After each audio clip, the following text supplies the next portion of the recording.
ನನ್ನ ಚಿಕ್ಕ ಸೊಸೆ ಬಂಗಾರನಪ್ಪ, ಅವಳು ಬಂದಮೇಲೆ ನಮ್ಮ ಮನೆಗೆ ಲಕ್ಷ್ಮಿ ಕಳೆನೇ ಬಂದುಬಿಡ್ತು. ಅವಳು ನಮ್ಮನ್ನೆಲ್ಲರೂ ತುಂಬ ಚೆನ್ನಾಗಿ ನೋಡ್ಕೊಳ್ತಾಳೆ, ಆಚೆ ಹೋಗಿ ಕೆಲಸ ಮಾಡ್ತಾಳೆ, ಮನೇಲೂ ಕೂಡ ಎಲ್ಲ ಕೆಲಸ ಮಾಡ್ತಾಳೆ ಅನ್ನೋರಿಗೆ ಒಂದು ಕಿವಿ ಮಾತು ಇಲ್ಲ. ನಿಮ್ಮ ಚಿಕ್ಕ ಸೊಸೆ ಬರೋಕ್ಕೂ ಮುಂಚೆ ನಿಮ್ಮನ್ನು ಎಲ್ಲರನ್ನೂ ಅಷ್ಟೇ ಪ್ರೀತಿಯಿಂದ ನೋಡ್ಕೊಂಡಿದ್ದು ದೊಡ್ಡ ಸೊಸೆ. ಸೊ ನಿಮ್ಮ ದೊಡ್ಡ ಸೊಸೆ ಬಂದಮೇಲೆ ನಿಮ್ಮ ಮನೆಗೆ ದರಿದ್ರ ಬಂದಿಲ್ಲ. ನಿಜ ಹೇಳಬೇಕು ಅಂದರೆ ನಿಮ್ಮ ಮನೇಲಿ ಪ್ರೀತಿ ಮತ್ತು ಸಂತೋಷ ಅನ್ನೋದು ಜಾಸ್ತಿ ಆಗಿದೆ. ಯಾಕೆ ಅಂದರೆ ತುಂಬ ವರ್ಷಗಳ ಆದಮೇಲೆ ನಿಮ್ಮ ಮನೇಲಿ ಶುಭ ಕಾರ್ಯ ಅನ್ನೋದು ನಡೆಯುತ್ತೆ ಅಂದರೆ ಅದು ದೊಡ್ಡ ಸೊಸೆಯಿಂದನೇ. ಸೊ ಯಾವತ್ತೂ ಕೂಡ ದೊಡ್ಡ ಸೊಸೆ ಚಿಕ್ಕ ಸೊಸೆ ಅಂತ ತಾರತಮ್ಯದಿಂದ ಮಾತಾಡಬೇಡಿ. ಯಾಕೆ ಅಂದರೆ ಬರೋ ಸೊಸೆಯಂದಿರು ನಾವು ಹೋಗೋ ಮನೆಯಲ್ಲಿ ನಾವು ಎಲ್ಲರೂ ಒಟ್ಟಿಗೆ ಕೂಡಿ ಬಾಳಬೇಕು ಅಂತ ಅಂದ್ಕೊಂಡು ಬರ್ತಾಳೆ ಹೊರತು ಮುರಿಬೇಕು ಅಂತಲ್ಲ. ಅತ್ತೆ ಮಾವ ಮಾತಾಡೋ ಮಾತುಗಳಿಂದ ಆ ಇಬ್ಬರು ಸೊಸೆಯಂದಿರ ಮಧ್ಯೆ ಜಗಳ ಬಂದು ದೂರ ಹೋಗ್ತಾರೆ. ಅಲ್ಲಿ ಪ್ರೀತಿ ವಾತ್ಸಲ್ಯ ಅನ್ನೋದು ಮುರಿಯುತ್ತೆ.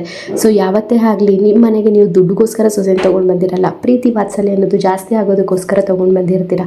ಸೊ ಆ ಒಂದು ಪ್ರೀತಿ ವಾತ್ಸಲ್ಯನ ಜಾಸ್ತಿ ಮಾಡಿ ಹೊರತು ಯಾವುದೇ ರೀತಿ ಅದು ಮುರಿಯೋಗೋ ಥರ ಮಾತುಗಳು ಹೇಳಿ ದೂರ ಮಾಡೋಕ್ಕೆ ಹೋಗಬೇಡಿ.